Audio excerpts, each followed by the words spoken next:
আজকের রাত হতে চলেছে আরো ভয়ঙ্কর, আরো রহস্যময়।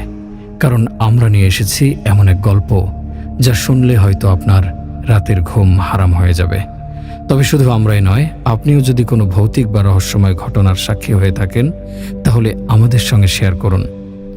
আপনার দেখা, শোনা বা অনুভব করা যে কোনো অদ্ভুত ঘটনা আমাদের কাছে পাঠিয়ে দিন স্ক্রিনে দেয়া ইমেইলে অথবা ভিডিওর ডিসক্রিপশনে দেয়া ঠিকানায়। যদি আপনার গল্প নির্বাচিত হয়, তাহলে সেটি আমি আমার কণ্ঠে তুলে ধরব এবং হাজার হাজার দর্শক শিহরণ জাগানো সে ঘটনা শুনবে। তাই সাহস থাকলে এই চ্যানেলটি এখনই সাবস্ক্রাইব করুন, ভিডিওটি লাইক দিন এবং ঘন্টার আইকনটি অন করুন, যাতে এমন ভয়ঙ্কর সব গল্প মিস না হয়। এখন আলো নিভিয়ে নিন, চারপাশের নীরবতা অনুভব করুন এবং প্রস্তুত হন এক রহস্যময় জগতে প্রবেশের জন্য। আমরা চলে যাচ্ছি আজকের শিহরণ জাগানো অজানা ঘটনার গভীরে। গল্পটি আমি জেনেছি আমার বড় ভাইয়ের বন্ধুর কাছ থেকে। তার বন্ধু জাহানের আম্মু প্রায় অসুস্থ থাকায় গত জানুয়ারি মাসে জাহান ও তার পরিবার জাহানের আম্মুকে নিয়ে ইন্ডিয়ার উদ্দেশ্যে যান চিকিৎসা করানোর উদ্দেশ্যে। চিকিৎসা করতে যাওয়ার কিছুদিন পরে জাহান তার মামাতো ভাইয়ের সাথে কলকাতার কোনো এক জায়গায় ঘুরতে যাবে বলে মনস্থির করে। একদিন কলকাতা শহরে এক রাতে জাহান তার মামাতো ভাইয়ের সাথে একটি মসজিদ থেকে নামাজ পড়ে ফিরছিল। বাসায় ফেরার আগে চায়ের দোকানে বসে জাহান ও জাহানের মামাতো ভাই হুজুরের সাথে তার মায়ের অসুস্থতার ব্যাপার নিয়ে কথা বলছিল। এমন সময় মোটামুটি বয়স্ক এক ব্যক্তি জাহানকে দেখে বললেন, বেটা, তোমার মায়ের কোনো সমস্যা নেই, মানে শয়তানি কিছু নেই, সুস্থ হয়ে যাবেন উনি, চিন্তা করিস না। একটু অবাক হলো ওখানের সবাই এবং সে ব্যক্তিকে তার পরিচয় জিজ্ঞেস করলো। লোকটা কথায় কথায় নিজের জীবনের দুর্বিষহ এক কাহিনী জাহানের সাথে শেয়ার করে। জাহান আমাকে জানায় যে কলকাতায় আমাদের ভার্সিটির অনেক বন্ধু নাকি রয়েছেন। যাই হোক, এরপর জাহান আমাকে বলে যে সেই ব্যক্তির সাথে তার পরিচয়ের পরদিন সন্ধ্যায় মসজিদে যাওয়ার পর সেই ব্যক্তির সাথে একজন মধ্যবয়স্ক ভদ্রলোককে দেখতে পেল তারা। জাহান ও তার মামাতো ভাই ও সেই দুজন ব্যক্তিকে মসজিদের কোনায় বসে কথা বলার সময় দেখল। সেই ব্যক্তি জাহানকে তার জীবনের একটি ঘটনা শোনানোর পর জাহান আমাকে আপনাদের সাথে শেয়ার করার কথা জানায় এবং এও জানায় যে আমি আপনাদের সাথে পুরো ঘটনাটি যেন শেয়ার করে থাকি। এরপর সেই ব্যক্তি জাহানের কাছে ঘটনাটি জানানোর পর জাহান আমাকে সেই ঘটনাটি বাংলাদেশে ফিরে শেয়ার করে। সেই বয়স্ক ব্যক্তির ঘটনা আমি ওনার ভাষাতে আপনাদের সামনে উপস্থাপন করছি। যদি অনিচ্ছাকৃত কোনো ভুল ত্রুটি হয়, আপনাদের নিকট ক্ষমা প্রার্থনা করছি। আসসালামু আলাইকুম জাহান, আজ আমি তোমাকে যে ঘটনাটি পাঠাচ্ছি তা আমি অন্য কারো মাধ্যমে পাঠাচ্ছি, কারণ আজকের দিনে আমার কাছে নিজস্ব বাড়ি, মোবাইল, গাড়ি কিছুই নেই। যদি থাকতো তবে আমি নিজেই তোমাদের কাছে এসে ঘটনাটি জানাতাম। কিন্তু এমন এক সময় ছিল আমি কোটিপতি ছিলাম, আমার অনেক অনেক টাকা ছিল, যখন অনেকে লাখপতিও ছিল না। কিন্তু একজন কোটিপতি মানুষ কেন এমন ফকির বনে গেল, কেন এখন এমন দুর্বিষহ জীবনযাপন করছে, সেটা তুমি আমার ঘটনা শুনলেই বুঝতে পারবে। আমার নাম বশির আহমেদ। আমি ভারতবর্ষের আনাচে কানাচে ট্যুর দেই আর কি, ঘুরে ফিরে বেড়াই। আমার কোনো বাড়িঘর নেই। ছোট বয়স থেকে আমার ওপর আল্লাহ তাআলার অনেক রহমত ছিল। আল্লাহ আমাকে একটি ধনী এবং খানদানি পরিবারের সন্তান হিসেবে এই পৃথিবীতে পাঠিয়েছিলেন। শুধু ধনী নয়, আল্লাহ আমাকে অনেক সুদর্শন বানিয়েছিলেন। অনেক ভালো বাবা মা, ভাই বোন, ভালো চেহারা, ভালো ভাগ্য, টাকা, সম্মান, আল্লাহ যেন এই সব কিছু আমাকে দিয়ে পরিপূর্ণ করে রেখেছিলেন। ভাই, আমি কিন্তু নিজের প্রশংসা করার জন্য একেবারে এসব বলছি না, বরং আমি আমার জীবনের সত্যিটাই তুলে ধরছি। এসব কিছুর সাথে সাথে আল্লাহ আমাকে খুব বুদ্ধিমানও বানিয়েছিলেন। আমাদের পরিবারের অঢেল ধন সম্পদ থাকার পরও আমার ভেতরে একটা তাড়না ছিল যেন এই সম্পদ আমি কিভাবে দ্বিগুণ বা তিনগুণ করতে পারি। এই কারণেই আমি মাত্র 15 বছর বয়সে ব্যবসায় জড়িয়ে পড়েছিলাম। আমার আজও মনে পড়ে, সেই ছিল 1990 সাল। মাত্র 20 বছর বয়সেই আমি একটি বড় জুয়েলারি প্রতিষ্ঠান তৈরি করেছিলাম। এখন নিশ্চয়ই আপনারা ভাবছেন, এত ছোট একটা ছেলে কিভাবে একটি জুয়েলারির ব্যবসা করতে পারে, বা এত টাকাই বা সে কোত্থেকে পেল। ওই যে বলেছিলাম, আমার পরিবারের আর্থিক অবস্থা খুবই ভালো ছিল। আর 20 বছরের বাচ্চারা যখন তাদের বাবা মার কাছে আবদার করত, আমি তখন আমার আব্বুর সাথে ব্যবসা নিয়ে আলোচনা করতাম, নানান যুক্তিতর্ক উপস্থাপন করতাম। আমার আব্বু বলতেন আমি নাকি আমার বয়সের থেকেও 5 বছর এগিয়েছিলাম। আমার এখনও মনে আছে যে আমি এই কাজটা মাত্র 5 লাখ টাকায় শুরু করেছিলাম, যার মেন ইনভেস্ট ও ফান্ডিং করেছিলেন আমার বাবাই। আমার বড় ভাই হাসান আমাকে বলতেন, আমাদের তো অনেক আছে ভাই, তুমি পারিবারিক ব্যবসায় বসো, এভাবে তোমার আলাদা কাজ করে কি দরকার। কিন্তু আমি তো আমার ভাইয়ের কথা শোনার লোক ছিলাম না, এবং পারিবারিক ব্যবসায় বসার মতো মানসিকতা আমার ছিল না। অবশেষে আমার জেদের সামনে উনিও হার মানলেন। আমি যেই কাজ 5 লাখ টাকা দিয়ে শুরু করেছিলাম, সেই কাজে এত উন্নতির দিকে যাচ্ছিল যে মাত্র 3 বছরের মধ্যে 5 লাখ টাকা 50 লাখ টাকায় পৌঁছে গিয়েছিল। আমি আমার বাবার থেকে নেওয়া টাকাটাও ব্যবসায় নীতি অনুযায়ী ইন্টারেস্ট সহ ফেরত দিতে সক্ষম হই। তখন বাসার সবাই আমার প্রশংসায় পঞ্চমুখ। ওনারা বলতেন, দেখো কেমন স্মার্ট আমাদের ছেলে, ব্যবসায় কতটা দক্ষ। আসলে ভাই, 50 লাখ টাকা তখনকার সময় অনেক বিশাল অঙ্ক ছিল। আমার পা যেন তখন আর মাটিতে ছিলই না। আমি যেন আসমানে নতুন এক উড়ান উঠতে যাচ্ছিলাম। জীবনে প্রথম ব্যবসা, তাও আবার এত ছোট বয়সে, এবং আল্লাহ আমাকে এতটাই তৌফিক দিয়েছিলেন যে আমি আরো উৎসাহী হয়ে উঠলাম এবং আমি ভাবলাম এই কাজটাকে আরো বড় করতে হবে। তাই আমি বিদেশ থেকে প্রচুর দামি পাথর আমদানি করতে শুরু করলাম। আল্লাহ সেখানেও আমাকে অনেক সাহায্য করেছেন এবং আমাকে সঠিক পথ প্রদর্শন করেছেন, আলহামদুলিল্লাহ। আর এরপর মাত্র 4 বছরের মধ্যে আমি প্রায় 7 কোটি টাকার মালিক হয়ে গিয়েছিলাম। আমি যেই সময়ের কথা বলছি, সে সময় দেশে কোটিপতির সংখ্যা খুব একটা ছিল না, এমনকি লাখপতি হওয়াও একটা বিশাল ব্যাপার ছিল। কিন্তু সেই সময় আমি মাত্র 27 বছর বয়সে তা অর্জন করেছিলাম।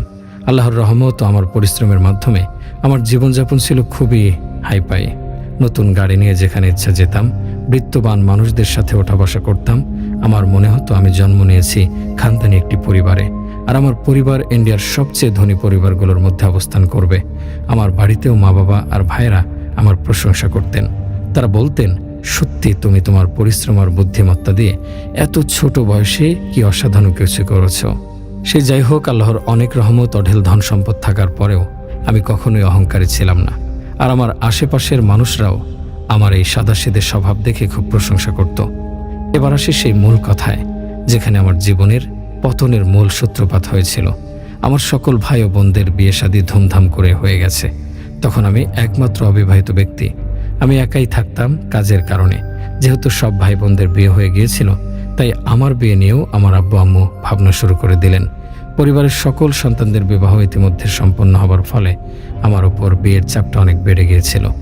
আমার মা জিজ্ঞেস করতেন, যদি তোমার কাউকে পছন্দ হয় তাহলে বলো। যদিও বিষয়টা একটু লজ্জার ছিল, তবুও আমি আম্মুকে বলতাম, যেখানে আপনার ভালো লাগবে সেখানে আমার বিয়ে ঠিক করে দেবেন। অবশেষে অনেক খোঁজার পর আম্মু আমার জন্য একজন মেয়ে খুঁজে পেয়ে গেলেন। যে পরিবারের মেয়ে আমার আম্মু আমার জন্য দেখেছিলেন, সেই পরিবারটি খুব বেশি ধনী ছিল না, কিন্তু তারা আচার ব্যবহারে শালীনতায় অনেক সমৃদ্ধ ছিল, আর এটাই আমার আম্মুর পছন্দ হয়েছিল। পরিবারটি খুব বেশি ধনী ছিল না বললে আসলে ভুলই হবে। আসলে তাদের সত্যি বলতে তেমন কিছু ছিল না, বরং ওনারা খুব অভাবে দিন কাটাচ্ছিলেন। হয়তো আম্মু এই কারণেই তাদের পছন্দ করেছিলেন। আমার আশেপাশের মানুষ, পাড়া প্রতিবেশী, এমনকি আমার দাদা দাদিও আমার আম্মুকে বলতে লাগলেন, যে কোনো সম্পর্কই অবশ্যই কুফু মিলিয়ে করতে গিয়ে, কুফু হচ্ছে একই পরিবার, যে ধরনের দিক থেকে মিল থাকে সেটা, এরকম একটা পরিবারে কেন যাচ্ছ? কিন্তু আম্মুর কথা, আমাদের কাছে শালীনতা ও আচার আচরণ বেশি গুরুত্বপূর্ণ। টাকা পয়সার তো আমাদের দরকার নেই, আল্লাহর দয়ায় অনেক আছে, আলহামদুলিল্লাহ। আম্মুর কথা মতো আমার বিয়ের দিন চলে এলো। আমার সেই সময়ে সবচেয়ে দামি গাড়িগুলো ছিল, কারণ ছোট থেকেই বড় বড় গাড়ির প্রতি আমার প্রচণ্ড উইকনেস কাজ করত। যখন আমি 6টা গাড়ি নিয়ে সেখানে পৌঁছালাম, তখন লোকজন আমার গাড়িগুলো দেখে অবাক হয়ে তাকাচ্ছিল। বিয়ের অনুষ্ঠানে থাকা প্রতিটি মানুষ ওই মেয়েটির কথা বলছিল যে মেয়েটা আমার মতো একজন ধনী স্বামী পেয়েছে। তবে আমি নিজেও অনুভব করেছিলাম যে আম্মুকে আমার জন্য অন্তত আরেকটু ভালো জায়গায় সম্পর্ক করা উচিত ছিল। কিন্তু সে সময়টা এমনই ছিল, ছেলেমেয়েরা খুব একটা কথা বলতো না, বিশেষ করে বিয়ের ব্যাপারে। আর মা বাবার প্রতিটি নির্দেশ মাথা নত করে শুনত। এতক্ষণ আমি নিজেও নিজের পরিবারের যে বর্ণনাগুলো দিলাম, সেগুলো শুনে হয়তো আপনারা অনেকেই বিরক্ত হচ্ছেন, কিন্তু আমি সত্যি বলছি। পরবর্তী অধ্যায় শোনার জন্য এসব বলা সত্যি জরুরি। তবু আমি এত কিছু বলার জন্য ক্ষমা চেয়ে নিচ্ছি। আমার বিয়েটা হয়ে গেল সেদিন, কিন্তু বিয়ের পর বুঝলাম যাদেরকে আমার মা খুব ভালো মনের মানুষ বলে মনে করেছিলেন, আসলে তারা মোটেও তেমন ভালো মানুষ ছিলেন না, বরং ওনারা ছিলেন এক জাদুকরী পরিবার। আপনারা নিশ্চয়ই ভাবছেন, ওনারা যে জাদুকরীর পরিবার সেটা আমি কিভাবে জানলাম? আসলে ঘটনা হলো যে বিয়ে পড়ানোর পর আমি আমার স্ত্রীকে আমার হাতে পড়া ঘড়ি দিয়ে বললাম, এই ঘড়িটা তোমার ব্যাগে রেখে দাও, আমি বাড়ি গিয়ে নেব। এরপর থেকে সেদিন সেই ঘড়িটি আমার স্ত্রীর কাছেই ছিল। যখন আমরা বাড়িতে ফিরলাম তখন আমার স্ত্রী কাপড় বদলাতে ওয়াশরুমে গেল। ঘড়িটা বের করার জন্য আমি তার ব্যাগ খুললাম। যখন আমি তার ব্যাগ খুললাম তখন সেখানে কিছু অদ্ভুত ধরনের তাবিজ পেলাম। তাবিজগুলোর সাথে আরও ছিল 4-5টা কাগজ, যেগুলোর উপর আমার নাম লেখা ছিল, আর বাকি 4টি কোণে লেখা ছিল কিছু আমি যেটা বুঝতে পারছিলাম না। বিশ্বাস করো ভাই, তখন পর্যন্ত আমি কোনো জিন বা জাদুর সঙ্গে পরিচিত ছিলাম না, আর এসব সম্পর্কে কিছু আমার জানা ছিল না। আমার কেন, আমার পরিবারের কারো জীবনে তখন পর্যন্ত জিন বা জাদুর সাথে কোনো সম্পর্ক ছিল না। যাই হোক, বিয়ের পর আমি বুঝতে পারলাম আমার শ্বশুরবাড়ির লোকজন কতটা লোভী। বিয়ের কিছুদিন পর পর আমার শাশুড়ি আমার দোকানে আসতো এবং কোনো না কোনোভাবে একটি ভারী গহনার সেট নিয়ে চলে যেত। উনি গহনা নিয়ে চলে যাওয়ার আগে বলতেন যে আমি কিছুদিনের মধ্যে টাকা দিয়ে দেব, কিন্তু ভাই সেই টাকা আর কোনো দিনই নিয়ে আসতো না। প্রথম দিকে আমি কিছু বলিনি, কিন্তু যখন ধীরে ধীরে এই ঘটনাগুলো বাড়তে শুরু করলো, আমি একদিন আমার স্ত্রীর কাছে গিয়ে স্বাভাবিকভাবেই বললাম যে শোনো, তোমার মাকে একটু বুঝিয়ে বলো, এগুলো কি ঠিক? এটা তো আমার ব্যবসা, তাই না? এভাবে যদি চলতে থাকে তাহলে তো আস্তে আস্তে আমাদের বড় ধরনের ক্ষতি হয়ে যাবে। উনি প্রায় 4-5 দিন পর পর সে দামি দামি গহনার সেট নিয়ে চলে যান, আর টাকা পয়সা দেবেন বলেও দেন না। তুমি ওনাকে একটু বিষয়টা বুঝিয়ে বলো। আমার কথা শুনে আমার স্ত্রী আমার ওপরেই খুব ক্ষেপে গেল। বলল, যদি আমার মা 2-3টি সেট নিয়েও নেয় তাহলে এতে আপনার সম্পদ কি কমে যাবে? আপনি এমন ছোট লোকের পরিচয় দিলেন। আমি আমার স্ত্রীর আচরণ দেখে হতবাক হয়ে গেলাম। আমি ওকে বললাম যে এটা সম্পদের ব্যাপার না, এটা আসলে মান সম্মানের বিষয়। এটা কী ধরনের কথা যে দোকানে এসে নিজের ইচ্ছা মতো জিনিস নিয়ে যাবে, বিনা পয়সায় নিয়ে চলে যায়?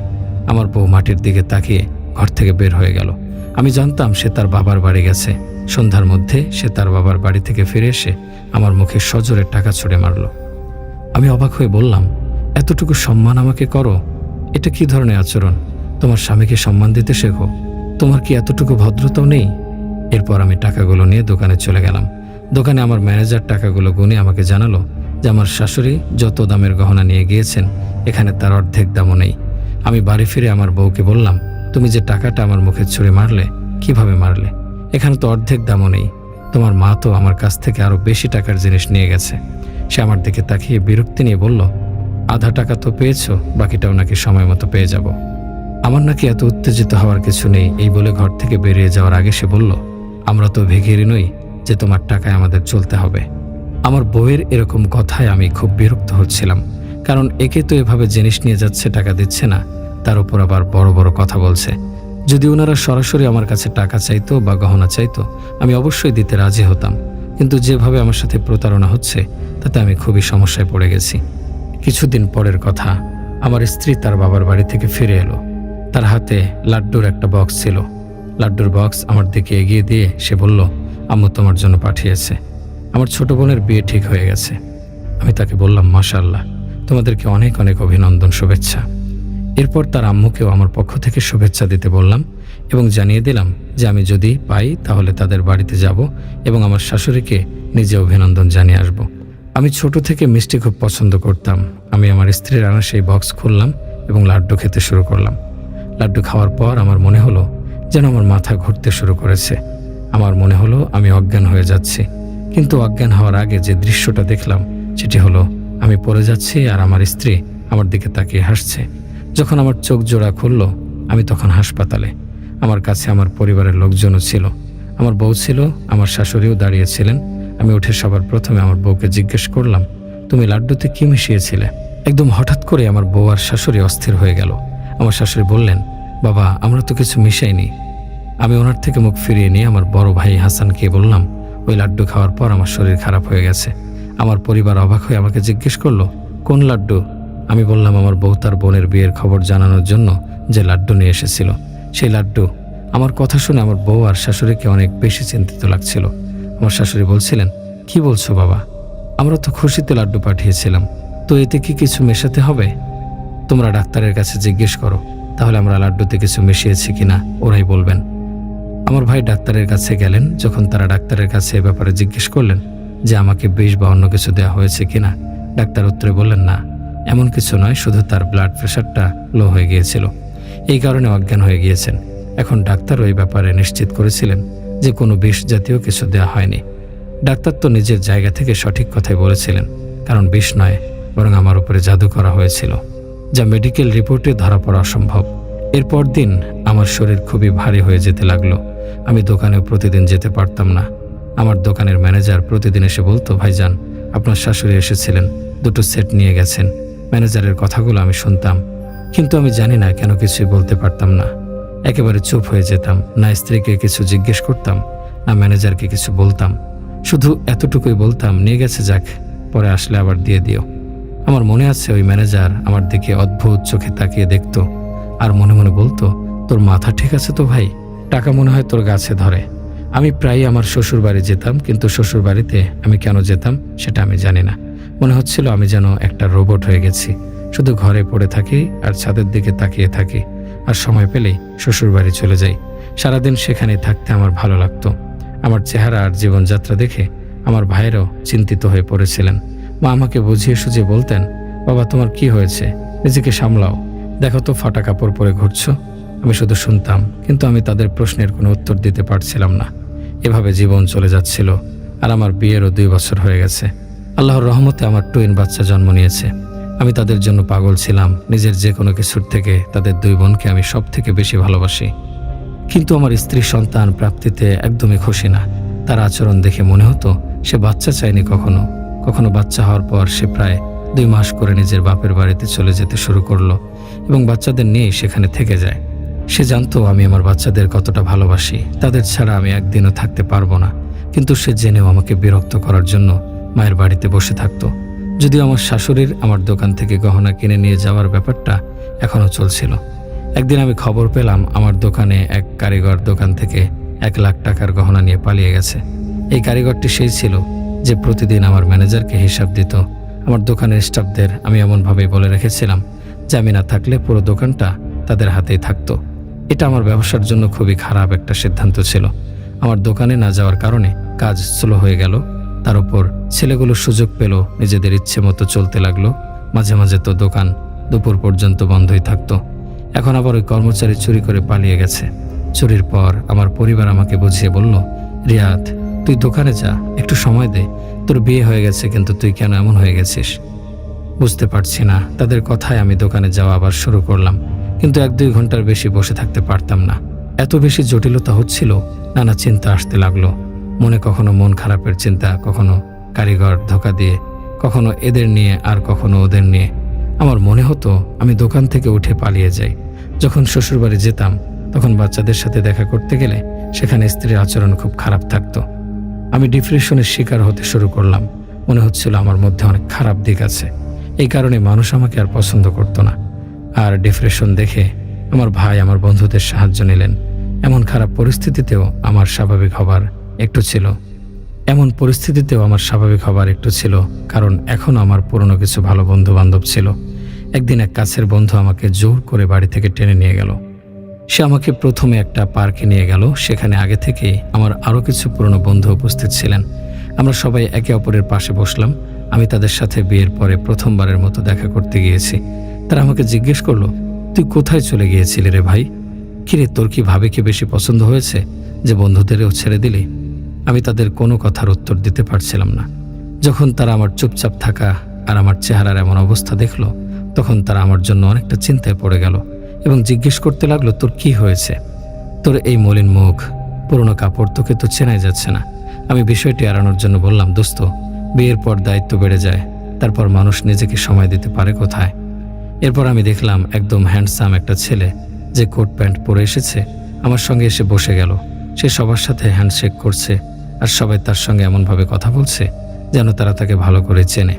তাকে দেখে আমার পুরনো দিনের কথা মনে পড়ে গেল। একসময় আমিও এমন সুন্দর পোশাকে বাইরে বের হতাম। তারপর আমার বন্ধু সেই ছেলের সঙ্গে আমার পরিচয় করিয়ে দিল। আমার বন্ধু আমাকে দেখিয়ে বলল, এ হলো রিয়াদ, যাকে নিয়ে প্রায় কথা হয়। তারপর সেই ব্যক্তির দিকে তাকিয়ে বলল, এটা মারুফ সাহেব, আগর আগর সুগার মিলের মালিক। ইনি এখন আমাদের গ্রুপেরই সদস্য আর আমাদের খুব ভালো বন্ধু। আমি ওনার দিকে তাকিয়ে সালাম দিলাম। উনিও বসে বসে হাসতে হাসতে আমাকে সালাম দিলেন। আমিও হাসি দিয়ে উত্তর দিলাম। আমরা পরের 2 ঘন্টা সেখানে বসে গল্পগুজব করতে থাকলাম। কিন্তু এই 2 ঘন্টায় আমি বারবার অনুভব করছিলাম যে মারুফ সাহেব আমার দিকে অপলক দৃষ্টিতে তাকিয়ে আছেন। যেভাবে উনি আমাকে দেখছিলেন তাতে আমি বেশ অসুস্থ হয়ে পড়ে যাচ্ছিলাম। যখন আমার বন্ধুরা আড্ডা শেষ করে উঠে যেতে লাগলো, মারুফ সাহেব আমাকে বললেন, রিয়াদ সাহেব, আমি আপনার সাথে একটু কথা বলতে চাই। আপনি কি একটু সময় দিতে পারবেন? আমার সাথে আমার বন্ধুরা বলল, ভাই তুই তাহলে ওনার সাথে বস, আমরা যাই। আমার সকল বন্ধুরা ইতিমধ্যে চলে গিয়েছিল। তখন শুধু আমি বসেছিলাম আর আমার সঙ্গে মারুফ সাহেব। হঠাৎ তিনি বললেন, রিয়াদ সাহেব, আপনি জানেন আমি কিছু কবিরাজি আমলও জানি। আল্লাহ আমাকে প্রচুর সম্পদ দিয়েছেন, কিন্তু এই জ্ঞান অর্জনের উদ্দেশ্য ছিল শুধুই আমার শখ। আমি হাসতে হাসতে মাথা নেড়ে বললাম, আচ্ছা, যেমনটা সাধারণ মানুষ করে। আমার মনে হলো যদি তিনি সত্যিই কবিরাজি আমল জানেন, তাও আমি তার কাছে কি চাইতাম, কারণ যেমনটা আগেও বলেছি, তখন পর্যন্ত আমি জাদুটোনা সম্পর্কে কিছুই জানতাম না। এরপর ওনার সবকিছু শোনার পর আমি বললাম, শুনুন ভাই, খুব ভালো লাগলো, কিন্তু এখন আমাকে অনুমতি দিন, বাড়ি যেতে হবে। তখন তিনি বললেন, না, আমি আপনাকে দরকারি কাজে থাকতে বলেছি এবং যে কথাগুলো আমি আপনার সম্পর্কে বলছি সেটা আমি আজ পর্যন্ত কাউকে বলিনি, কিন্তু আপনাকে বলার একটা উদ্দেশ্য আছে। কারণ আমি দেখতে পাচ্ছি যে আপনার জীবন খুবই দ্রুত নষ্ট হয়ে যাচ্ছে। আমি মারুফ সাহেবকে বললাম, একটু পরিষ্কার করে বলেন আপনি কি বলতে চাচ্ছেন, আমি আপনার কথাগুলো বুঝতে পারছি না। তারপর তিনি আমাকে বললেন, আপনার কি সেই লাড্ডুর কথা মনে আছে যেটা খাওয়ার পর আপনার মাথা ঘুরেছিল, তারপর আপনি হাসপাতালে অবধি গিয়েছিলেন? আমি তাকে বললাম, আপনি এই সম্পর্কে কিভাবে জানেন? উনি বললেন, আমি তো অনেক কিছুই জানি, ওই তাবিজের কথাও জানি যেগুলো বিয়ের দিন আপনার বইয়ের পার্স থেকে পাওয়া গেছে, যেখানে আপনার নাম লেখা ছিল। তার কথা শুনে আমার মনে হচ্ছিল যেন বিদ্যুৎ চমকালো। আমি যেন একেবারে হতবাক। ঠিক আছে, লাড্ডুর ব্যাপারটা এমন হতে পারে যে আমার বন্ধুদের মাঝে কেউ হয়তো তাকে বলেছে, কিন্তু এই ঘড়ির ব্যাপারটা তো আমি ছাড়া কেউ জানতো না। ওই রাতে যখন আমি পার্স খুলে ঘড়ি বের করতে গেলাম, তখন তার মধ্যে যে তাবিজ এবং কাগজগুলো ছিল, এটা শুধু আমার জানার কথা, আর কারো না। আমি তাকে জিজ্ঞেস করলাম, ওই তাবিজ আর কাগজগুলোতে আমার নাম লেখা ছিল কেন? উনি বললেন, এগুলো সাধারণ কাগজ না, বরং এগুলো কালো জাদুর তাবিজ ছিল। আমি জিজ্ঞেস করলাম, আমার উপর কালো জাদু কে করবে এবং এই কালো জাদু আসলে কি? উনি বললেন, এটা এক ধরনের জাদু বিজ্ঞান, যেখানে কোনো জিনিসের শক্তি দিয়ে অন্যের উপর নিয়ন্ত্রণ করা হয়, তাকে ধ্বংস করা হয়, তার স্বাস্থ্যের ক্ষতি করা হয়। ওনার কথা শুনে আমি অবাক হয়ে গেলাম। তারপর আবার জিজ্ঞেস করলাম, আমার উপর কালো জাদু কে করবে? উনি বললেন, আপনার শুনতে কষ্ট হবে, কিন্তু আপনার বউ এখানে জড়িত আছে। আমি বললাম, মারুফ সাহেব, আপনি কেমন কথা বলছেন? একজন বউ তার স্বামীর জীবন কেন নষ্ট করতে চাইবে? তিনি বললেন, তাদের উদ্দেশ্য একটাই, আপনাকে মেরে আপনার সম্পত্তি দখল করা, আপনার সম্পত্তি দখল করে আপনাকে রাস্তার ফকির বানিয়ে দেয়া। আর এই কাজটা তারা বিয়ের দিন থেকেই করছে। আমি বললাম, ঠিক আছে, আমি মানলাম যদি সে জাদু করেও থাকে, তাহলে তার চিকিৎসা কি? মারুফ সাহেব হাসলেন এবং বললেন, চিকিৎসা তো আছে, কিন্তু আমি জানি আপনি সেটা করবেন না। আমি বললাম, আমি চেষ্টা করব, বলুন কি করতে হবে? তখন তিনি বললেন, এখনই যান আর আপনার স্ত্রীকে তালাক দিয়ে আসুন। আপনার উপর যে জাদু করা হয়েছে তার একমাত্র সমাধান এটাই।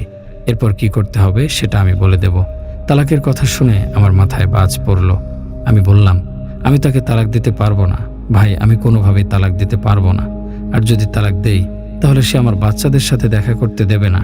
মারুফ সাহেব বললেন, আমি তো আগেই বলেছিলাম আপনি করবেন না, আর যেটা আমি আপনাকে জানাতে চেয়েছিলাম সেটা জানিয়ে দিলাম। এখন আপনি যান, আপনার যা ভালো মনে হয় তাই করুন। আল্লাহ আপনাকে নিরাপদে রাখুন, আমিন। এই বলে মারুফ সাহেব সেখান থেকে চলে গেলেন। আমি অনেকক্ষণ ধরে চেয়ারে বসে তার কথাগুলো নিয়ে ভাবছিলাম, কিন্তু পরে মারুফ সাহেবের কথাগুলো মাথা থেকে ঝেড়ে ফেললাম। মনে হলো সে হয়তো আমাকে ভুল বুঝিয়ে রেখেছে, কারণ আমি আমার বউকে চরম পর্যায়ে বিলিভ করতাম। এটা তখনের কথা যখন আমার স্ত্রী তার বাপের বাড়িতে থাকতে গেছে, প্রায় 4 মাস হয়ে গেছে, কিন্তু আমাকে তখন সে তার বাপের বাড়িতে গিয়ে আর বাচ্চাদের সাথে দেখা করতে দিত না। আমার ভিতরে এমন একটা অবস্থা তৈরি হয়েছিল যে আমি না আমার স্ত্রীকে বলছিলাম, তুমি এতদিন বাপের বাড়িতে কেন থাকো, তার মাকে কিছু বলছিলাম যে আপনি এখনও কেন আমার দোকান থেকে ফ্রি সেট নিয়ে যাচ্ছেন। আমি খোলামেলা অনুমতি দিয়েছিলাম যে আমার শাশুড়ি যখন আসবে যা কিছু চাইবে দিয়ে দিতে। আপনারা ভাবতে পারেন যে প্রথমে ঝগড়া আমার স্ত্রীর সাথে এই কারণে হয়েছিল যে তার মা কেন ফ্রি সেট আমার দোকান থেকে নিয়ে যায়। এখন আমি নিজে অনুমতি দিচ্ছি, তাহলে এর মানে হলো আমি আসলে কারো প্রভাবের মধ্যে আছি। বুঝতে পারছেন নিশ্চয়ই। এক রাত্রে আমি স্বপ্ন দেখলাম যে একটা মেয়ের সাথে 4 মুখওয়ালা একটা বিশাল সাপ এসেছে আমার ঘরে। সাপ এত বড় যে দেখে আমি ভয় পেয়ে গেলাম। সে আস্তে আস্তে আমার দোকানে রাখা সব স্বর্ণালঙ্কারগুলো নিয়ে যাচ্ছিল। আমি চাইলেও কিছু করতে পারছিলাম না। যখন আমার চোখ খুলল তখন আমি ঘেমে ভিজে একাকার। আমার হৃৎপিণ্ডের ধড়ক বেড়ে গিয়েছিল। যে স্বপ্নে দেখে আমি খুবই চিন্তিত হয়ে পড়েছিলাম। সেই দিনই সকাল 10টায় খবর পেলাম যে আমার দোকানে আগুন লেগেছে।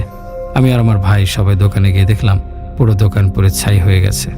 ভিতরে সব স্বর্ণ আর পাওয়া যাচ্ছে না। যেহেতু আগুন লাগলে স্বর্ণ নষ্ট হয় না, তাই এই স্বর্ণগুলো কোথায় গেল আমি কিছুই বুঝতে পারছিলাম না। স্বর্ণ চুরি করে দোকানে আগুন লাগানো হয়েছে। আর হ্যাঁ, এখানে আরেকটা কথা বলতে ভুলে গেছি। আমার শাশুড়ি তার বড় ছেলেকে আমার দোকানে চাকরি দিয়েছিল। এমনকি আগুন লাগার দিন অবধি সে চাকরিতে ছিল।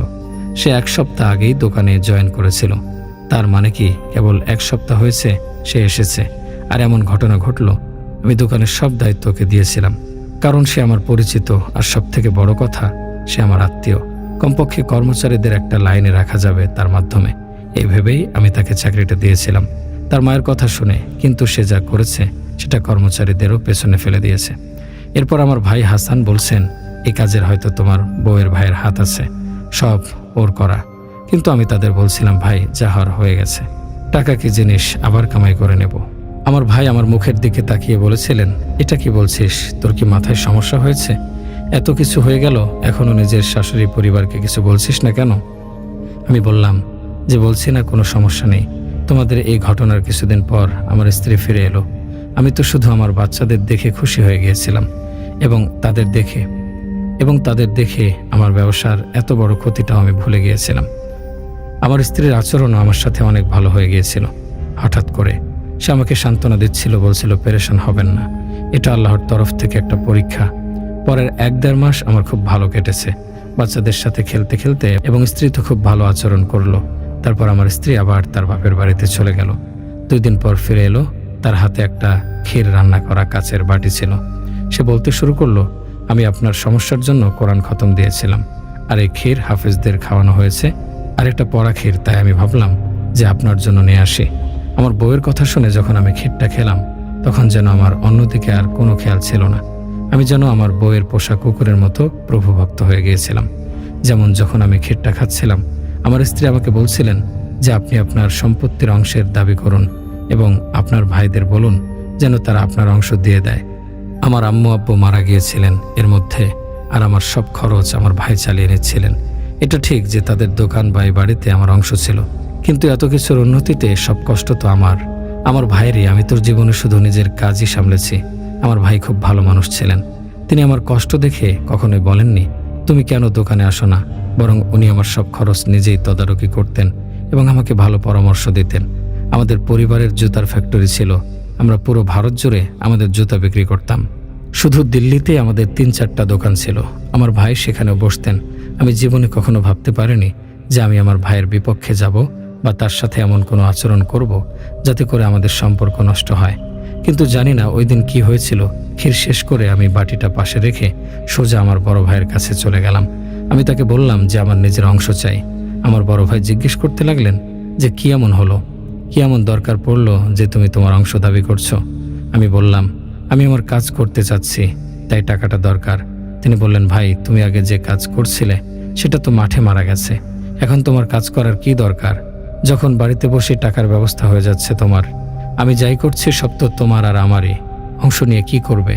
উনিও বললেন যে যতটুকু লাভ হয় আমরা 2 ভাই মিলে ভাগ করে নেই, এবং আমাকে উনি সমান অংশই দেবেন। যা আসলে সত্যি।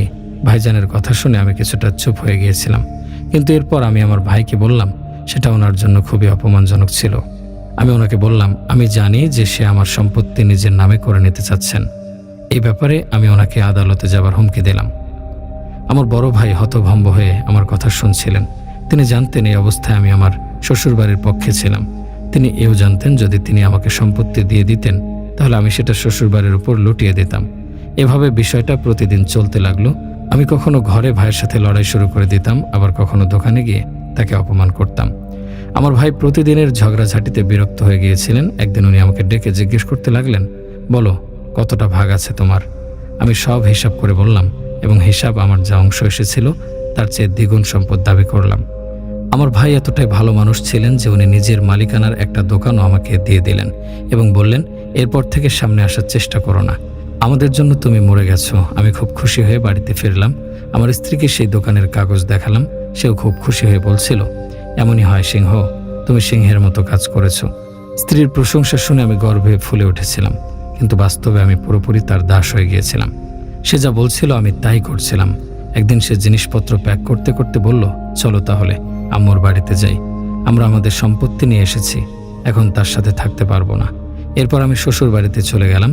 সেখানে আমার এমন একটা ভিআইপি ট্রিটমেন্ট হচ্ছিল যেন আমি দেশের রাজা, কিন্তু আসলে এখন আমি তাদের দয়া দক্ষিণার উপরে ছিলাম, কারণ জানি না তারা আমাকে কি খাওয়াচ্ছিল আর কতটা জাদুর প্রভাবের দিকে ঠেলে দিচ্ছিল। আমার অবস্থা এমন ছিল যে তারা উঠতে বললে আমি উঠতাম, তারা বসতে বললে আমি বসতাম, তারা দাঁড়াতে বললে আমি দাঁড়াতাম। একদিন আমার শাশুড়ি বলতে লাগলেন, বাবা, দোকান তোমার নামে আছে, এমন যদি হয় যে কাল তোমার ভাই আবার দোকানে দাবি করে, এই দোকানটা আবার দখলে নেয়। আমি বললাম, জি আম্মি, তাহলে আপনি কি চান, আমাদের কি করা উচিত? তিনি বললেন, বাবা, এই মুহূর্তে তোমার জন্যই চিন্তা করছি। ভালো হবে যদি কিছু সময়ের জন্য এই দোকানটা আমার ছেলের নামে করে দাও। এতে আর সে দাবি করতে পারবে না, দখলও নিতে পারবে না, সহজ হয়ে যাবে ব্যাপারটা। আমি ওনার প্রস্তাব ফিরিয়ে দিতে পারলাম না। আমি তাদের একটা পোষা কুকুরের মতো বললাম, ঠিক আছে আম্মি, যেভাবে আপনি চান। এরপর আমি আমার দোকানটা আমার শ্যালকের নামে করে দিলাম। আমি জানি খুব রাগ হচ্ছে শুনে আপনাদের। আমার সাথে যা যা হয়েছে সেগুলো সব কিছুর সীমা পার করে ফেলেছিলাম। ভাবলে রাগ আসে। যেদিন দোকানটা আমি আমার শ্যালকের নামে লিখে দিলাম, সেদিন থেকে আমার শ্বশুরবাড়ির মানুষের আচরণ পাল্টে গেল। 3 দিনের মধ্যে তারা আমাকে বাড়ি থেকে বের করে দিল। 1 সপ্তাহ পরে দোকানে নোটিশ এসে গেল। আমি রাস্তায় এসে পড়লাম। মারুফ সাহেব যে কথা বলছিলেন সেটা সত্যি হয়ে গেল। পরের কিছুদিন আমি বন্ধুদের কাছে থাকলাম। ভাইকে আমার অবস্থার কথা জানানোর পর আমার সঙ্গে তিনি দেখা করেননি, কিন্তু আত্মীয়দের মাধ্যমে আমাকে সাহায্য করে গেছেন। পরের 10 বছরের মধ্যে আমার ভাইয়ের অবস্থাও খারাপ হয়ে গেল। ভাতিজারা তো মুখ দেখাতো না। ছোটবেলা থেকে আমার প্রতি তাদের মনে ঘৃণা জন্মে গিয়েছিল, সেটা বড় হয়েও যায়নি। আমার স্ত্রী আমাকে তার সন্তানদের সাথে দেখা করতে দেয়নি। আর আমার জীবন এরকম, কখনো দরবারে গিয়ে খাই, সেখানে রাতে ঘুমিয়ে পড়ি, কখনো কোনো হোটেলের বাইরের বেঞ্চে শুয়ে পড়ি। এক সময়ের রাজপুত্র, আজ ভিখারির মতো কি একটা জীবন কাটাচ্ছি। প্রতিটা মুহূর্তে মরার জন্য দোয়া করি। জানি তোমরা ভাবছো আমি চাকরি করি না কেন। বিশ্বাস করো, আমাকে দিয়ে কিছু হবে না। যদি কিছু করতে চাইও তাও কিছু হবে না। আমার বয়সও তেমন বেশি হয়নি, কিন্তু তবুও বেঁচে থাকতে ইচ্ছে করে না। আমি বাঁচতে চাই না, মাফ করো। হয়তো অন্যের ঘটনার মতো আমার ঘটনায় কোনো বিকৃত চেহারা নেই, কোনো রুকাইয়া নেই, কোনো জিনের ভয় নেই। আমি অনেকাংশেই যা অনুভব করেছি সেগুলো বলিনি, কারণ সেগুলো যদি বলি তবে রাত পার হয়ে যাবে। আর আমি তোমাদের শ্রোতাদের শুধু বিরক্তই করব। আমার ঘটনা যদি ভালো না লাগে তাহলে আগেই ক্ষমা চেয়ে নিচ্ছি। আল্লাহ হাফেজ। এই বলে রিয়াদ ভাই তার ঘটনা শেষ করেন। প্রিয় শ্রোতাগণ, আজকের ঘটনা যদি আপনাদের একটু ভালো লাগে তবে আমাদের সার্থকতা। যদি আপনাদের ভালো না লাগে তবে আমি ক্ষমা প্রার্থী। সবাই ভালো থাকবেন, সুস্থ থাকবেন।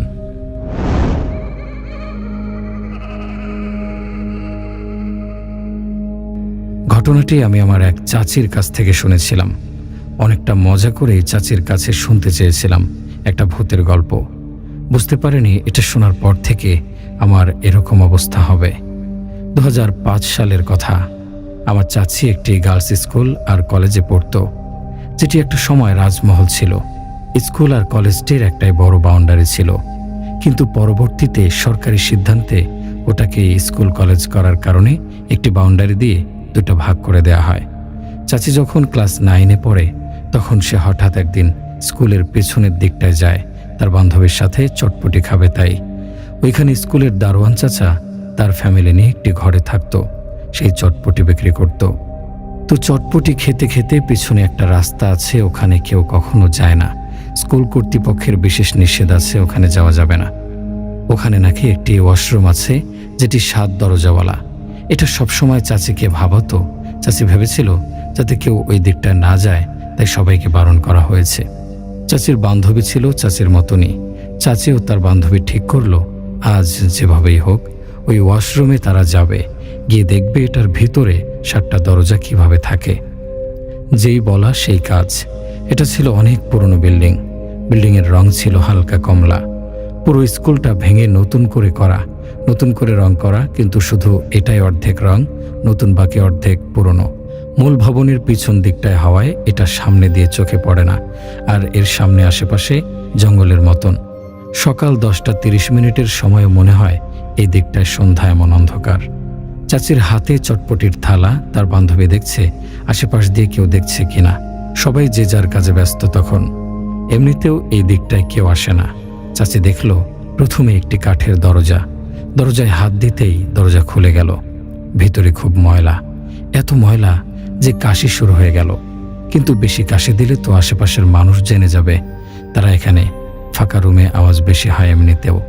যাই হোক, তো চাচি দেখলো আসলেও একটা দরজা খুলে, তারপর ভিতরে পাশাপাশি আবার 7টা দরজা। হঠাৎ শুনলো কেমন যেন একটা আওয়াজ আসছে। চাচির বান্ধবী বলল, একটা বিড়াল ঢুকেছে তাদের সাথে, সেটাই হয়তো। এরপর চাচি বলল, যখন এসেছি একটু দেখেই যাই, কি বলিস? চাচির বান্ধবীরও কোনো আপত্তি ছিল না। চাচি বলল, চল প্রথম দরজাটাই খুলে দেখি। প্রথম দরজা খুলে দেখলো কিছুই নেই, ময়লার স্তূপ ছাড়া শুধু কয়েকটা তেলাপোকা হাঁটছে। দ্বিতীয় দরজা খুলে যা দেখেছে, হয়তো ওটাই চাচির জীবনের সব থেকে বড় ধাক্কা ছিল। দেখলো একটা মহিলা, অনেক বয়স্ক, মাথায় সাদা চুল, মুখ নিচে দিয়ে 2 হাঁটুর মাঝখানে দিয়ে সম্পূর্ণ উলঙ্গ হয়ে বসে আছে। যে চাচি দরজা খুলল, অমনি তাদের দিকে তাকিয়ে বলছে, এসেছিস? এই তোদের আসার সময় হলো। আমি তো সেই 6 বছর ধরে অপেক্ষা করছি, কেউ দরজা খোলে না। এবার আয় একটু আমার কাছে। এটা বলেই সে হো হো করে হেসে দিল। চাচির বান্ধবী সেন্সলেস হয়ে গিয়েছে। চাচি না পারছে চলে যেতে, না পারছে তার বান্ধবীকে একা রেখে যেতে। ওই বুড়ি ওখান থেকে উঠে তার কাছে হেঁটে আসছে, অনেক কাছাকাছি। তার কানের কাছে মুখ নিয়ে বলল, ওরা আমাকে এভাবে উলঙ্গ করে রেখে গিয়েছিল, আজ তোকে করবে। আর তুই যদি চাস, আমি তোকে অনেক কিছু দিতে পারবো। তোর মতন সাহসী মেয়ে আমার দরকার। চাচির চোখ বন্ধ ছিল। চাচি চোখ খুলে দেখলো কেউ নেই। চাচি আর কোনো কিছু না ভেবে তার বান্ধবীকে উঠিয়ে তাকে কাঁধে করে বাইরে নিয়ে গেল। দারোয়ান চাচার ঘরে গিয়ে বলল, চাচা একটু দেখেন, ওর নাকে মুখে একটু পানি দেন। চাচা জানতে চাইল, তোমার মুখে এত ঘাম কেন? কি হয়েছে? কোথায় গিয়েছিলে? চাচি আর কিছু লুকালো না, সব বলে দিল। দারোয়ান চাচা শুধু একটা কথাই নাকি বলেছে সেদিন, তুমি এটা কি করলে মা? তুমি জানো না ওই ঘরটা অনেক কষ্টে হুজুর বন্ধ করে দিয়ে রেখেছে। কাউকে কোনোদিন খুলতে মানা করেছে, যার কারণে ওটার কোনো কাজও করাতে পারেনি। অর্ধেক কাজ করে বন্ধ করে দিয়েছি। আমরা এখানেই 10 বছর থাকি, গত 7 বছর এটা আটকানো। তার আগের প্রতিটা রাত ছিল আমাদের জন্য এক একটা ভয়ঙ্কর রাত। সেটা বুঝি আবার আজ থেকে শুরু হয়ে গেল। তোমার এক ভুলের কারণে আমাদের কাকে যে এর মাসুল গুনতে হবে জানা নেই। চাচি আর কিছুই বলার বা শোনার মতন অবস্থানে ছিল না। এরপর 7 দিন চাচির প্রচণ্ড জ্বর ছিল। 7 দিন পরে স্কুলে গিয়ে শুনতে পেল 3 দিন আগে দারোয়ান চাচার লাশ স্কুলের গেটের 7 দিন পরে স্কুলে গিয়ে শুনতে পেল 3 দিন আগে দারোয়ান চাচার লাশ স্কুলের গেটে রাতে পাওয়া গিয়েছে। সবাই ধারণা করেছে সে হার্ট অ্যাটাক করেছে, কিন্তু তার মুখে নাকি অনেক রক্ত ছিল। যাই হোক, চাচি সেই দারোয়ান চাচার স্ত্রীর কাছে জানতে চাইল, আপনাদের সাথে আসলে কি হতো 6-7 বছর আগে যে চাচা বলেছিল? চাচি বলল, তারা যখন প্রথম এখানে এসেছে তখন এসব কিছুই জানতো না। এটা ছিল একটি রাজমহল। এই রাজমহলের এই পিছনে ছিল রাজকন্যার থাকার জায়গা। রাজকন্যা খুবই শৌখিন ছিল, তার ওয়াশরুম ছিল এই জায়গায়। এসব কিছু আগে জানতো না তারা। সমস্যা এখানেই শেষ না, বরং শুরুটাও এখান থেকেই। স্কুলের দেখাশোনার চাকরি সূত্রে তাদের ঘরটি ঠিক এই জায়গায়। রাতে টিনের চালে জোরে জোরে শব্দ হওয়া শুরু করলো। দারোয়ান চাচার একটি ছেলে ছিল, অনেক রাত পর্যন্ত পড়তো। সে ভাবলো বুঝি তাদের টিনের চালে খাটাস বসেছে। একদিন রাতে আর সহ্য করতে না পেরে সে বের হয়ে দেখলো একজন বুড়ি মহিলা সম্পূর্ণ উলঙ্গ অবস্থায় টিনের চালে বসে আছে। যেই ওই ছেলেটাকে দেখলো, লাফ দিয়ে ওর ঘাড়ে এসে বসলো। ও কোনো কিছু না বুঝে অজ্ঞান হয়ে গেল। এরপর থেকে শুরু হলো ছেলেটার অবস্থা দিনে দিনে খারাপ হতে লাগলো। ছেলেটা কোনো কথা বলতে পারে না, ঘুমোতে পারে না, খেতে পারে না, সারাক্ষণ ভয়ে কাঁপে। আবার রাত হলে সেই শব্দ, কখনো দরজা নাড়ার শব্দ। দরজা খুলে দেখে কেউ নেই। এভাবে প্রায় মাসখানেক কেটে গেল। চাচার ছেলে অস্বাভাবিক হয়ে গেল, আগের মতন স্বাভাবিক আর হলো না। একদিন এক হুজুর আসলো সেখানে। সে অনেকক্ষণ সবকিছু দেখার পরে জানালো, এখানে এমন এক বদ জিন রয়েছে যেখানে একজন মানুষকে ক্ষতি করে মেরে ফেলেছে। মহিলা মরে যাওয়ার পর ওই মহিলার রূপ ধরে এখানে রয়ে গেছে জিনটি। সেই জিন এখানের সবাইকে ক্ষতি করছে। আর এই জিন এতটাই ভয়ানক, যে কোনো সময় যে কোনো মানুষকে গলায় রক্ত উঠিয়ে মেরে ফেলতে পারবে। আর যদি কোনো মানুষ পায় পছন্দের, তাহলে তার ভেতরেও চলে যাবে। আর সেই থেকেই হুজুর ওই রুমে দোয়া দরুদ পড়ে বন্ধ করে দিয়ে বলেছিল, জীবনে কেউ কোনোদিন যেন এই রুমের দরজা না খোলে। দরজা খুলে ফেললে সেই জিন বের হয়ে মানুষের ক্ষতি করবে, আর তখন সেই জিন আরও ভয়ানক রূপ নেবে। সেই থেকেই দরজা বন্ধ ছিল। এরপর সেই দরজা খোলার পর সেই জিন মুক্তি পেয়ে তোমাদের দারোয়ান চাচাকে মুখে রক্ত উঠিয়ে মেরে ফেলে। আর ধীরে ধীরে আমাদের পালা। আমার চাচি বলল, আমার চাচির নাম হচ্ছে মহুয়া। মহুয়া চাচি বলল, তেমন আর হবে না চাচি, আমি এক হুজুরকে সাথে নিয়ে আবার এই ঘর বন্ধ করে দেব। এবার শুরু হলো আসল খেলা। মহুয়া চাচির বাড়িটা ছিল একটু ভেতরে, জঙ্গলের মতন অনেক গাছপালা তাদের বাড়িতে। সেদিন রাতে হঠাৎ শুনতে পায় তাদের গেট ধরে কেউ ধাক্কা দিচ্ছে। তার বাবা এত রাতে কে এলো এটা ভেবে দুজনেই গেল দেখতে। গিয়ে দেখলো কেউ নেই। হঠাৎ তাদের সবার কেমন একটা অস্বস্তি লাগা শুরু করলো। আর ঠিক এই সময় বাসার কারেন্ট চলে গেল। তখন নাকি প্রতিদিন 1 ঘন্টা করে কারেন্ট থাকতো না। মহুয়া চাচি মোমবাতি জ্বালাচ্ছিল। জ্বালিয়ে মোমবাতির আলোয় দেখলো সেই বুড়ি দাঁত বের করে হাসছে। চাচি চিৎকার দিয়ে উঠল। সবাই তার পাশে আসলো, কিন্তু দেখলো কেউ নেই। একটু পরে চাচি সোফায় বসেছিল। সোফার নিচে এক পা আর উপরে এক পা। হঠাৎ দেখলো সোফার নিচ থেকে বুড়ির মাথা বের করে তার পায়ের উপর কামড়ে দিয়ে দিল। চাচি চিৎকার দিয়ে অজ্ঞান হয়ে গেল। চাচির অবস্থা খুব খারাপ হয়ে গেল। চাচি বিছানায় শুয়ে থাকলেও দেখে পায়ের পাশে বুড়ি বসে আছে, কিন্তু কেউ দেখে না। কিন্তু সবাই একটা বাজে পোড়া পোড়া গন্ধ পায়। চাচির চোখের নিচে কালি পড়ে গেল। চাচি খেতে পারে না, ঘুমোতে পারে না। সারাদিন বুড়ি নাকি চাচির শরীর চেটে দেয়। বলতেই আমার সারা শরীর লোম খাড়া হয়ে যাচ্ছে। চাচির সারা শরীরে ঘা হয়ে গেল। অনেক ডাক্তার, অনেক হুজুর আনলো, কেউ কিছু করতে পারলো না। শেষমেশ একজন হুজুর যে ওই ঘরে ঢুকেই ওই বুড়িকে দেখতে পেল, বুড়ির দিকে তাকিয়ে বলল, তুই এখনো বেঁচে আছিস? বুড়ি তার দিকে তাকিয়ে একটা ভেঙচি দেয় আর লাফ দিয়ে চাচির ঘাড়ে গিয়ে বসে। চাচির ঘাড়ে মুখ চাটতে থাকে। হুজুর একটা কথাই শুধু বলছে, চাচির নাকি রক্ত ওই জিন খেয়ে ফেলছে।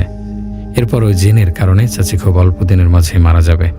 হুজুর হঠাৎ কিছু পানি পড়ে দিল আর আল্লাহর কালাম লিখে একটা তাবিজ দিল, যেটা দেওয়ার সাথে সাথে ওই রুম থেকে জিনটা সরে যেতে বাধ্য হলো। আর কিছুতেই জিনটি ওই রুমে ঢুকতে পারল না।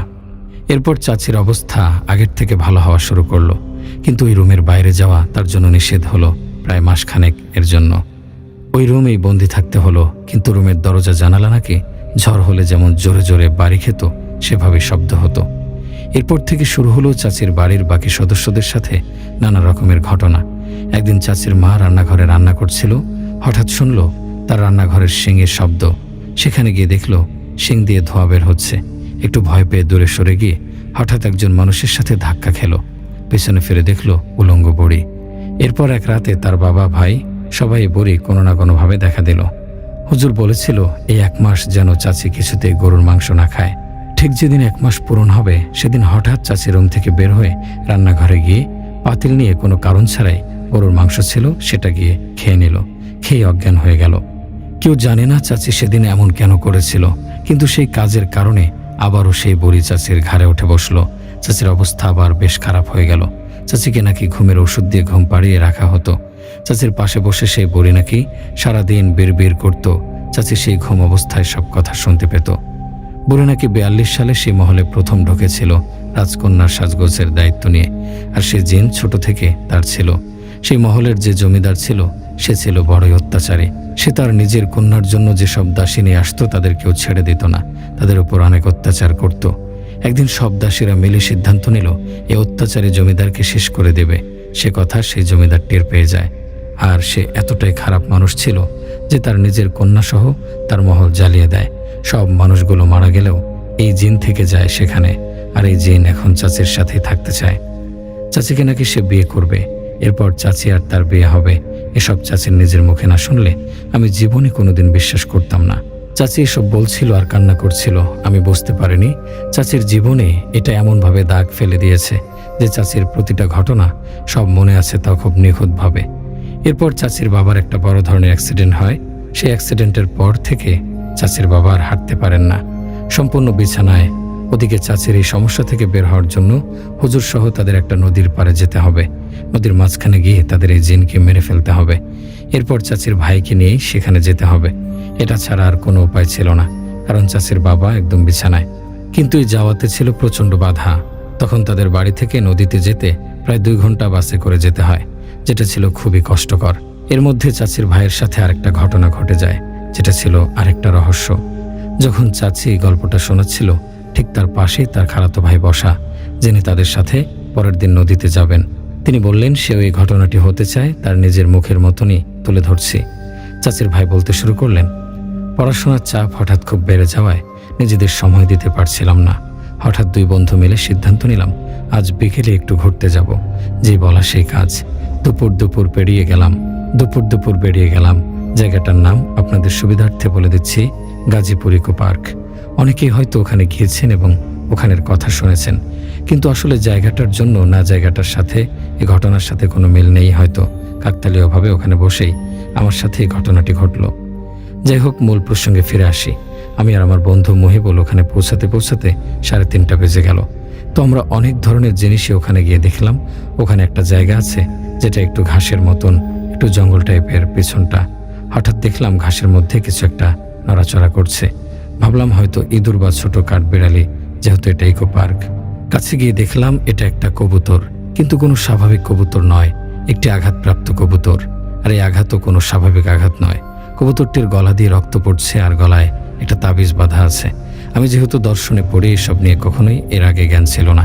আমি ভাবলাম কোনো মানুষ হয়তো কবুতরটার সাথে মজা করতে গিয়ে গলায় এটা বেঁধে দিয়েছে। কিন্তু যখন দেখলাম কবুতরটি খুব কষ্ট পাচ্ছে, তখন আমি নিজ হাতে ওটা খুলে ফেললাম। খোলার পরে দেখলাম হিন্দুদের অনেক ধরনের লেখা ওখানে লেখা। আমার বন্ধু মহিবুল আবার এসব বোঝে। ও আমাকে বলল, এটা একটু অস্বাভাবিক মনে হচ্ছে, আমরা এটা পুড়িয়ে ফেলি, এটা আমাদের জন্য ভালো হবে। আমাদের একটু দূরেই ছিল এক ফুচকাওয়ালা মামাকে জিজ্ঞেস করি, মামা তোমার কাছে কি পুড়িয়ে ফেলার কিছু আছে?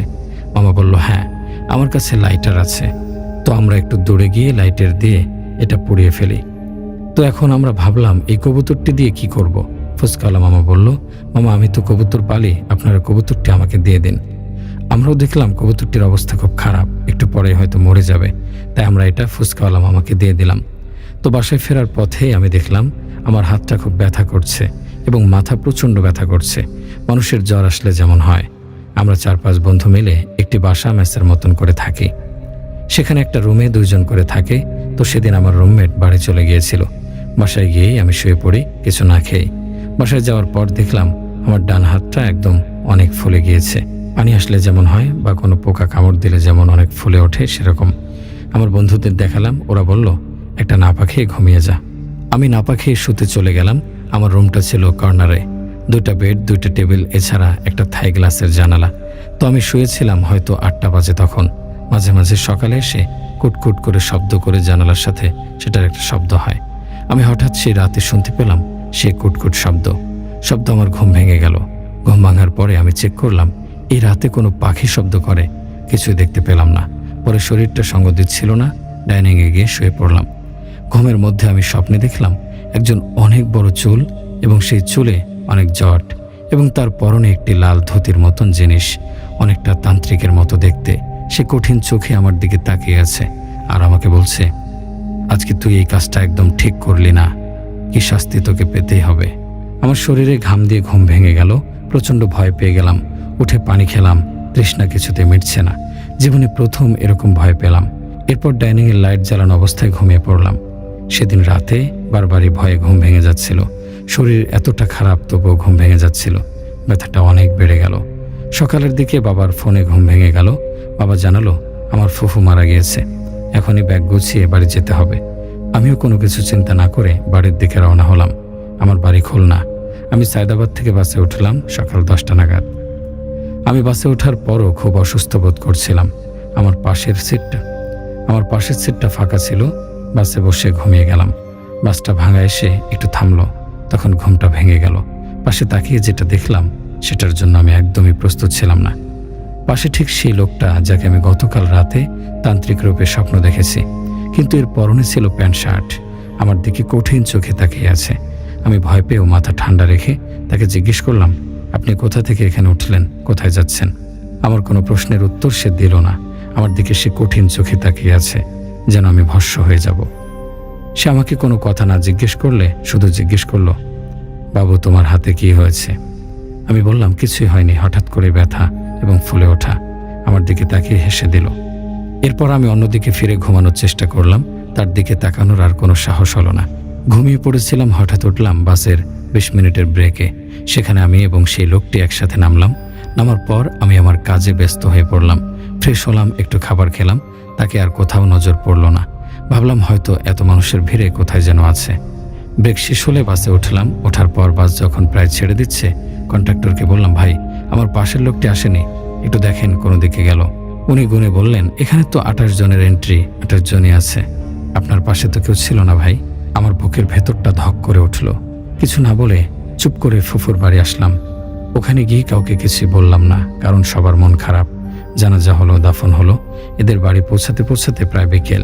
সন্ধ্যায় খেয়ে প্রায় রাত 8:30 সকালে ঘুমিয়ে যায় গ্রামে। আমাদের বাড়িতে 4টি ঘর। একটাতে আমার বাবা মা থাকেন, একটাতে চাচা চাচি থাকেন, আর একটাতে আমার চাচাতো ভাই রানা থাকে। সে বাবার ক্ষেত আর চাচার ঘেরের দেখাশোনা করে। আর একটাতে আমি থাকি। আমার ঘরটা তালা দেয়া থাকে। আমি যখন যাই সেখানে গিয়ে থাকি। আমাদের পুকুরটি আমার ঘরের পেছনে, জানালা দিয়ে দেখা যায়। খেয়ে দিয়ে ঘুমিয়ে পড়লাম। একে তো শরীর ভালো না, তারপর আবার জার্নি, সব মিলিয়ে ঘুম আসতে সময় লাগেনি। হঠাৎ একটা শব্দে ঘুম ভেঙে যায়। আপনারা যারা টিনের ঘরে থাকেন, যদি সেখানে কেউ ইট মারে বা গাছ থেকে কোনো ফল পড়ে, যেমন জোরে জোরে আওয়াজ হয়, ঠিক সেরকম। ঘুম ভাঙার পর উঠলাম, ভাবলাম বাবাকে ফোন দেই, এত রাতে কিসের শব্দ। অমনি দেখলাম ফোনে চার্জ নেই, ফোন বন্ধ। চার্জার খুঁজতে গিয়ে দেখি ঢাকা ফেলে এসেছি। তারপর শব্দটাও আর হচ্ছে না। এরপর ভাবলাম যা হবার হয়েছে, এখন ঘুমিয়ে পড়ি। সবাই ঘুমাচ্ছে, সকালে উঠে দেখা যাবে কি হয়েছিল। আবার ঘুমিয়ে পড়লাম।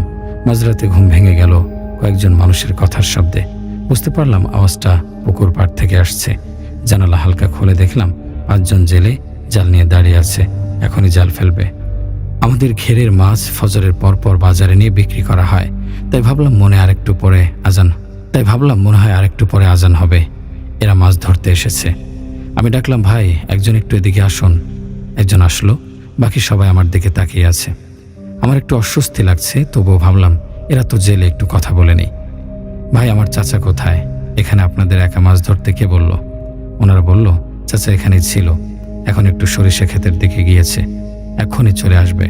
দরকার হলে আমি যেন একটু গিয়ে দাঁড়াই। আমি ভাবলাম অনেকদিন তো কাজ করা হয় না, বাবা চাচাকে একটু সাহায্য করি। ওনারা বলল তাড়াতাড়ি আসুন। আমি একটা হাফ প্যান্ট পরে বের হলাম। 10 মিনিট পরে এখনও চাচা আসেনি, বাবাও না। আমি বললাম এখনও তারা কেন আসছে না? রানা ভাই বা কোথায়?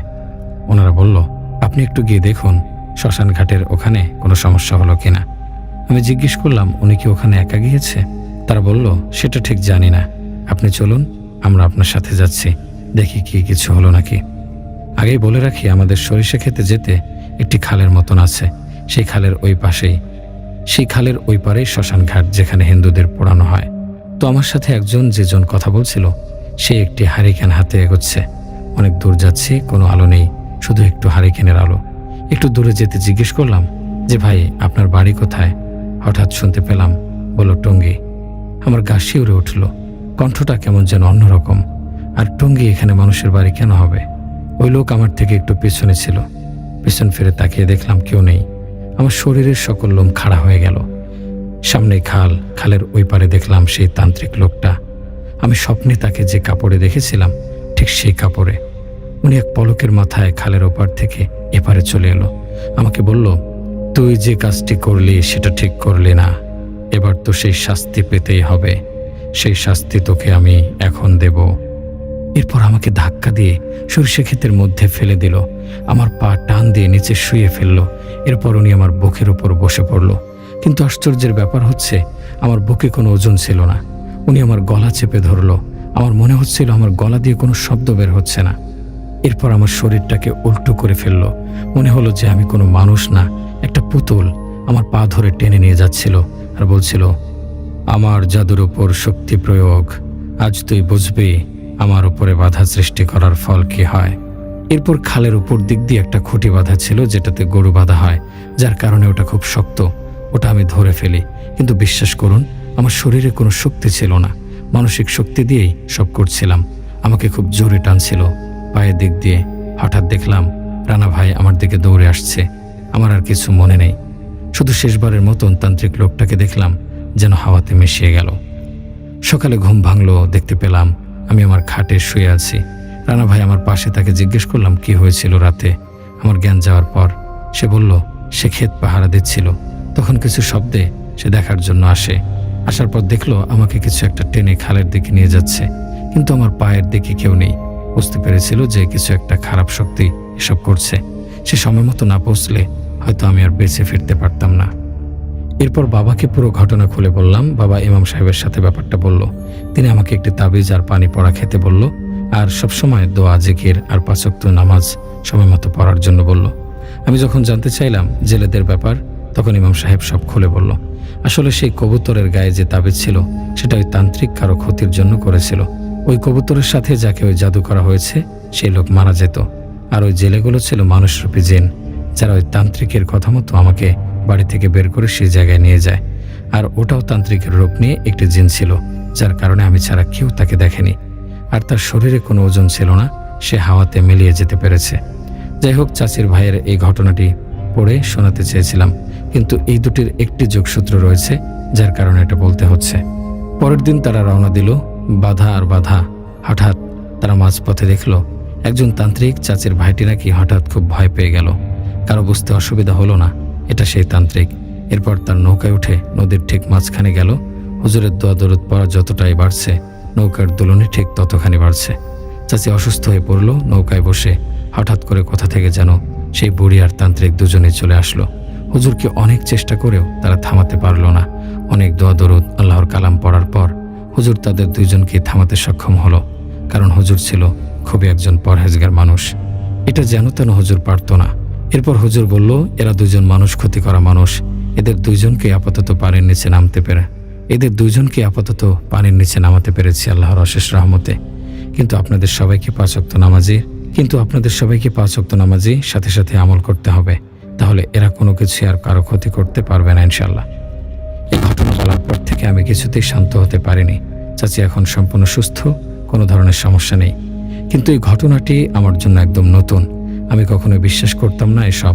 নতুন দুটি ঘটনা আমার জীবনটা একদম ওলটপালট করে দিল, আমাকে নতুন করে ভাবালো সবকিছু। আজ এই জন্যই আপনাদের সাথে এটা শেয়ার করলাম। ভালো থাকবেন, সুস্থ থাকবেন।